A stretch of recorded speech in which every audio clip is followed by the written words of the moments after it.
Mornings in Newton, an upscale suburb of Boston, had become both precious and frantic for me. My name is Emily Hartwell, and I had built my career as a marketing manager for nearly 10 years before giving birth to my daughter, Olivia. Returning to work when she was only 3 months old was harder than I ever imagined. Each morning began with her soft cheeks illuminated by the sun through the nursery window. "Good morning, Olivia," I whispered as I lifted her tiny body from the crib, cherishing those quiet moments before the day carried me away. The smell of coffee drifted from the kitchen, where my husband Michael was already in his suit, adjusting his tie while watching the news. He glanced at his watch. His voice clipped as he asked, "You're up early today? How's Olivia?" There was a coolness in his tone that I kept convincing myself was only work stress. His mother, Margaret, soon arrived as she always did before 7:30 a.m. She was a retired nurse and had offered to care for Olivia while I worked. Hiring a sitter was an option, but her presence not only eased our finances, but gave me peace of mind, at least on the surface. She greeted me with her warm smile, her silver hair neatly pinned back. When she picked up Olivia, she handled her with the effortless skill of someone who had once soothed countless infants. Still, I felt an odd undercurrent of discomfort, something I couldn't put into words. I brushed it aside and hurried off to work, leaving my daughter in her grandmother's arms. But each evening, I returned something gnawed at me. Olivia seemed exhausted, her once bright eyes dulled, as if she had weathered storms in my absence. Margaret would reassure me that she had simply been fussy, though her vague tone always left me unsettled. And then there was Michael. Once a man who had loved children and promised he would be a devoted father now, he seemed easily irritated by our daughter's crying. One morning, when Olivia burst into desperate sobs as I lifted her from her crib, Michael stormed upstairs and snapped, "Every single morning this noise is unbearable. Isn't it because of the way you're raising her? Other babies don't cry like this." His words cut me deeper than he realized. I fought back tears, wondering if I was truly failing as a mother. Yet, I began noticing something strange. Olivia cried most intensely in the mornings, and her little body stiffened when Michael approached. Evenings, too, carried the same tension. But when it was just me and her, she calmed her tiny hands, clutching my finger, as if it were her lifeline. I tried to tell myself it was coincidence, but the uneasiness grew. The turning point came during a visit to our pediatrician, Dr. Johnson. I held Olivia as he prepared his stethoscope, and when Michael arrived late and reached to hold her, everything shifted. My daughter screamed with such terror that even the seasoned doctor froze. Her fists clenched, her body went rigid, her cries full of raw fear. When Margaret entered moments later, Olivia's demeanor changed instantly. She relaxed, smiled even as if she had been delivered into safety. The contrast was undeniable. Dr. Johnson asked to speak with me privately. With grave eyes, he explained, "This is what we call a selective fear response. Even at this age, babies instinctively know who is safe and who is not. Olivia is terrified of her father." His words sent a shiver through me. I thought of the crying fits, the exhaustion, the missing clothes Margaret said she had washed, the way Olivia looked relieved only in her grandmother's arms. "You must install hidden cameras," he urged. "Gather evidence. Do not handle this alone." I drove home with trembling hands, my heart racing. That evening, once Olivia was asleep, I installed small cameras in the living room hallway and dining area. My fingers shook as I placed them, but I knew I had to see what was happening when I wasn't there. The next day during lunch break at work, I checked the feed on my phone. What I saw confused me more. Margaret had taken Olivia to her own house. There, through the cameras, I saw a nursery prepared in secret, a crib, toys, baby clothes, even framed pictures of my daughter. My unease deepened. Why would she hide this from me? That afternoon, I drove to her house, my chest tight with dread.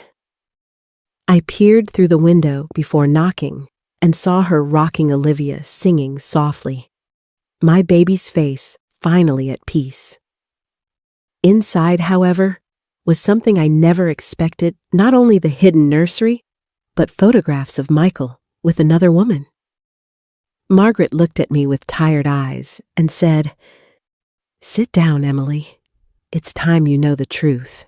I sat down on Margaret's sofa, my eyes darting between the hidden nursery and the photograph of Michael with a woman I didn't recognize. My hands trembled as I picked it up. Michael's arm was draped around her shoulders, his smile warm and unguarded, completely different from the detached man who came home late each night. Margaret placed a tablet on the coffee table and looked at me with quiet resignation. "There's something more serious than the affair," she said. "You need to see this." On the screen was footage from her own hidden cameras, recorded in our house during the mornings I was already at work. My breath caught as I watched Michael lean over Olivia's crib. She began whimpering, and instantly his face twisted into something unrecognizable. "Shut up," he hissed, shaking the crib roughly. Olivia froze, her tiny body stiff with terror, the same reaction I had seen in the mornings. "See that? Now you're quiet," he muttered with a cruel smile. I clapped my hand over my mouth, tears spilling as Margaret pressed play on another clip. In this one, Michael's voice was low and mocking as he held his phone to his ear. "Yeah, Sarah, I'll see you tonight. Don't worry about the baby. I'll handle it. She's a nuisance anyway." My stomach twisted at his tone, dismissive, cold, as if our daughter was nothing more than an inconvenience. Clip after clip played, each worse than the last, Michael cursing at Olivia, threatening her to stop crying, and once even slapping the side of the crib so hard she shrank back too shocked to cry. The sound of his laugh, after silencing her with fear, made my skin crawl. Margaret's voice trembled as she said, "I noticed the change in her cries 2 weeks ago. I knew what I was hearing. This wasn't ordinary fussiness. I've seen abused babies before.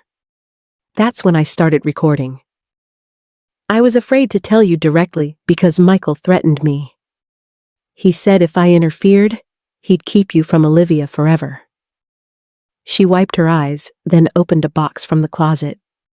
Inside were Olivia's soiled baby clothes, some torn, some with stains she had kept instead of washing. Next to them was a notebook, each page documenting Michael's behavior dates and times.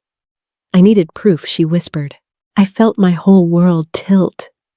The man I had trusted, the father I had thought would love our child, had been tormenting her behind my back. The affair, the long work trips, the irritation, it all made sense now. He wasn't just absent, he was dangerous. And Margaret, the woman I had sometimes felt wary of, had been the only one standing between Olivia and something far worse. My voice shook as I asked, "What do we do?" Margaret's eyes hardened with determination. "We go to the police and a lawyer. We have the evidence. But we must act quickly before he realizes he's being watched."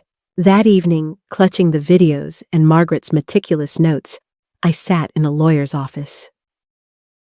The weight of what I was about to do pressed down on me, but every time I pictured Olivia's terrified eyes, I knew I couldn't hesitate. The lawyer reviewed the material with a grim expression. "This is enough to build a strong case," he said. "But you need the police involved immediately to protect your daughter." The next stop was the police station. Detective Chief Detroit, a veteran in child abuse cases, sat across from me as I replayed the recordings. He scribbled notes, his face tight with anger. "These videos are damning. The audio is clear, the behavior unmistakable. This will hold up in court," he assured me. Margaret gave her statement explaining how she had first noticed the signs of abuse, her background as a nurse giving her credibility. "Why didn't you report it earlier?" the detective asked. Margaret's eyes filled with tears. He threatened to take the baby away forever. But I couldn't let this continue. That's why I kept collecting evidence. By the time we left, an arrest warrant was already in motion. Detective Detroit promised me that Michael would be taken into custody that very night. Margaret and I returned to her house, where Olivia slept peacefully in the carefully prepared nursery. I sat beside her crib, stroking her tiny hand, my heart torn between grief and relief. This wasn't how I had imagined family life would be, but at least now she was safe. Later that evening, my phone buzzed with a call from the detective. "It's done," he said simply. Through the live feed from my hidden cameras, I watched police officers confront Michael as he walked into our living room. Confusion flashed across his face, quickly replaced by rage. "You have no evidence," he shouted. "This is ridiculous." But the detective's calm reply echoed through the speakers. "We have more than enough. You're under arrest for child abuse. You have the right to remain silent." I watched as Michael was handcuffed, his anger spilling into curses, his once polished image crumbling before my eyes. In that moment, grief surged through me. I had loved this man. I had built a life with him. But the man I thought I knew had never truly existed.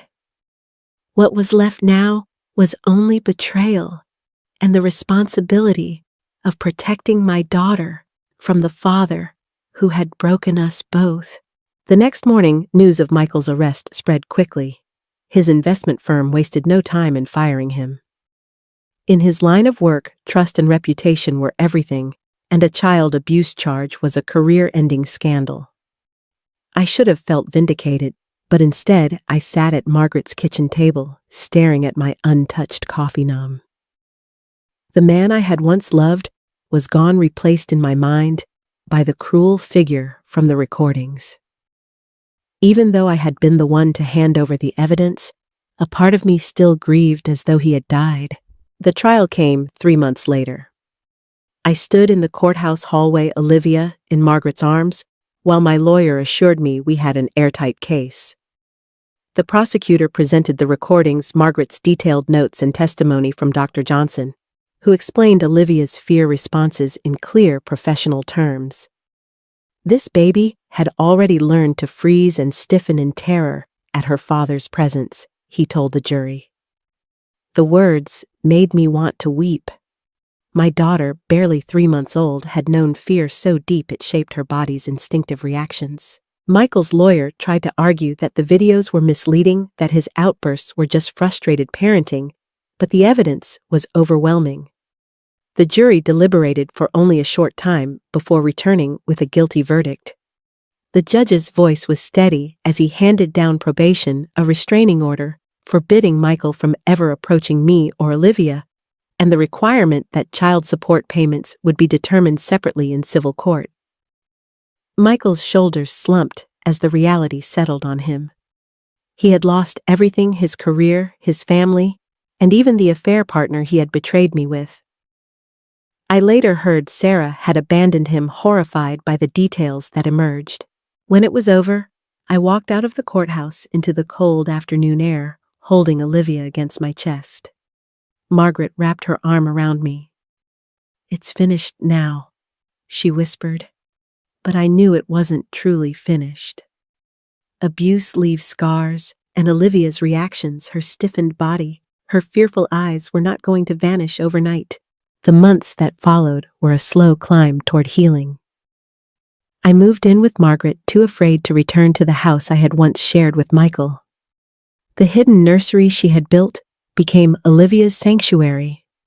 At first, my daughter still cried whenever an unfamiliar man entered the room. Her tiny fists clenched, her breathing shallow. But gentle pediatricians and therapists began working with her, and gradually her responses softened. She learned to trust again, especially when she was surrounded by warmth and safety. I tried to rebuild my own life as well. Returning to work was no longer about climbing the career ladder. It was about creating stability for Olivia. My colleagues offered support, and slowly I learned how to juggle responsibilities without the constant fear that had shadowed me. Yet there were nights when I lay awake, replaying Michael's words in my head, hearing his cruel voice telling Olivia she was a nuisance. The betrayal wasn't just that he had hurt our daughter, it was that he had destroyed the family I thought we were building. Margaret became my anchor. The woman I had once regarded with unease turned out to be my greatest ally. She never once blamed me, though I often blamed myself. "Emily, you are a good mother," she told me often. "Michael's cruelty is his alone. Don't let it take root in you."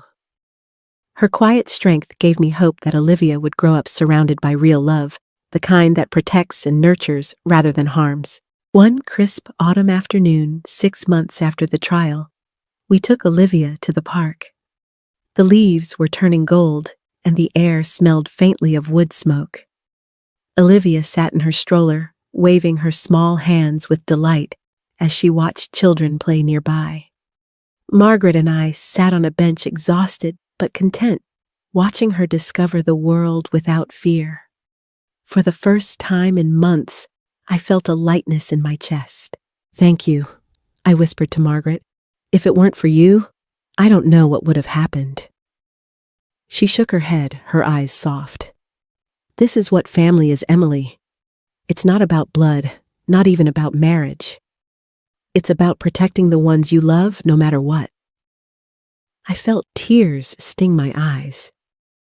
She was right. Family wasn't about titles or legal bonds. It was about the choices we made to care for each other, even when everything else fell apart. As the sun began to set, Olivia looked up from her stroller and said her first clear words. "Mama, Grandma." My breath caught. Margaret and I looked at each other, both smiling through tears. Those simple words carried a weight far greater than their sound. They were a declaration of love, of trust, of the new family we had become. In that golden moment, watching my daughter smile without fear, I knew we had survived the worst. And though the road ahead would not be easy, we would walk it together, 3 women bound not by blood or obligation, but by the courage to protect each other and the love that made us whole again. Life after Michael's trial was quieter, but silence didn't mean the wounds were gone. Some mornings I woke up expecting to hear his footsteps, expecting his voice dripping with irritation at Olivia's cries. Then I would roll over and see my daughter's peaceful sleeping face, or hear Margaret softly humming in the kitchen, and remind myself that he was gone, barred from our lives forever. The restraining order was more than just paper. It was a wall of protection that allowed us to finally breathe again. Olivia was growing stronger every day. The stiff, fearful reactions faded, gradually replaced by bubbling laughter and playful squeals that filled Margaret's home with new life. Therapy sessions with child specialists helped her relearn what safety felt like. They said babies are resilient, and watching her cling to Margaret's fingers or laugh when I kissed her cheeks, I believed it. Still, the shadow of those early months lingered in me. Sometimes, in the middle of the night, I would replay the videos in my mind, the sound of Michael's cruel voice echoing until I shook myself awake.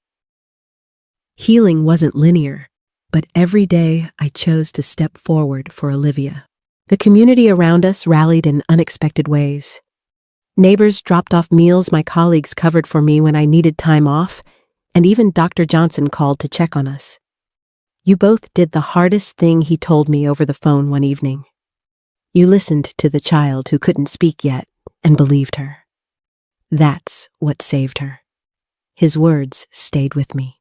Financially, things were difficult at first. The civil court later ordered Michael to pay child support, though with his career ruined, the payments were minimal. But money was no longer my measure of stability. Margaret and I budgeted carefully, and I threw myself into projects at work, not for recognition, but for the steady paycheck that kept Olivia's world secure. What I had lost in partnership, I gained in independence and clarity. One afternoon, as I was folding tiny clothes in Margaret's living room, Olivia toddling around with her first wobbly steps, Margaret sat beside me and said quietly, "You know, I used to wonder if I failed as a mother. Michael became what he did. I thought perhaps it was my fault." She looked down, her voice breaking.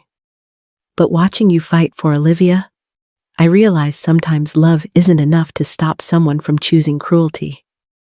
What matters is that we protect the next generation." I reached over and squeezed her hand. "You didn't fail, Margaret. If anything, you saved us. You saw what I couldn't bear to see."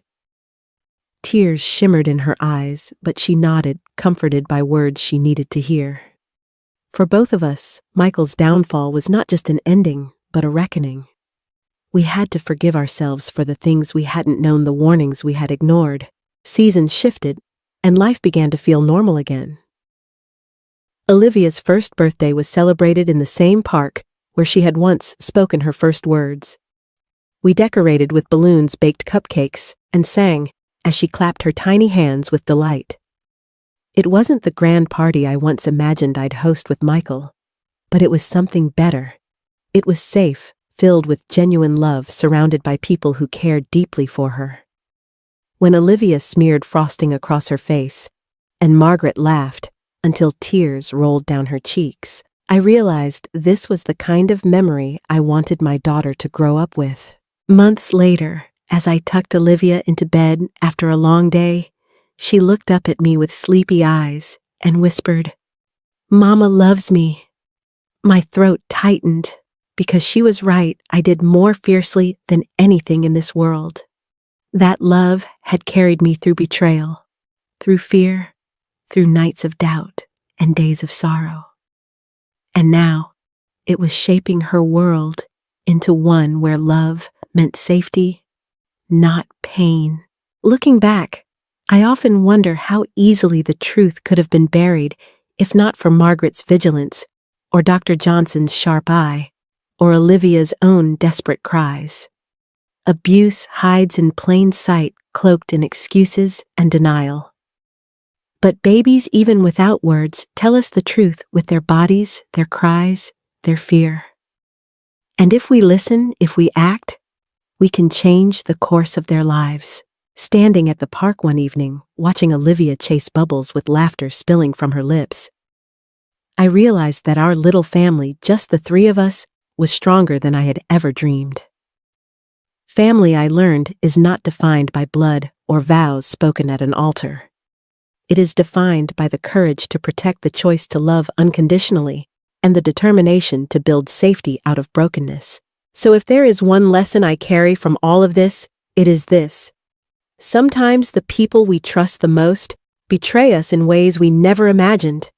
But sometimes the ones we least expect become our fiercest protectors.